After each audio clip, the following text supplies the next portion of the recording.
সুখী হতে চাইলে এই ৭টি বিষয় মনে রাখুন। নাম্বার 1, ঘুম থেকে উঠে স্রষ্টার কাছে কৃতজ্ঞ থাকুন। নাম্বার 2, এই ভেবে যে আপনি এখনও বেঁচে আছেন। নাম্বার 3, ঘরের তৈরি খাবার বেশি খাবেন, আর বাইরের খাবার বা অপ্রক্রিয়াজাত খাবার যত পারেন কম খাবেন। নাম্বার 3, গল্প, অতীতের স্মৃতি, বাজে চিন্তা করে আপনার মূল্যবান সময় এবং শক্তি অপচয় করবেন না। নাম্বার 4, প্রতিদিন অন্তত 30 মিনিট হাঁটুন বা ব্যায়াম করুন। নাম্বার 5, প্রতি রাতে ঘুমানোর আগে আপনার জীবনের জন্য আপনার বাবা মাকে মনে মনে ধন্যবাদ দিন। তাদের ছাড়া আপনি আসলেই পৃথিবীতে আসতে পারতেন না।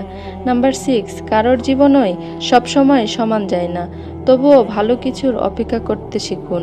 এই খারাপ সময় আপনাদেরকে একদিন সুন্দর সময়ের কাছে পৌঁছে দেবে। নাম্বার 7, অন্যকে ঘৃণা করে সময় নষ্ট করার জন্য আপনার জন্ম হয়নি। সকলকে ক্ষমা করে দিন।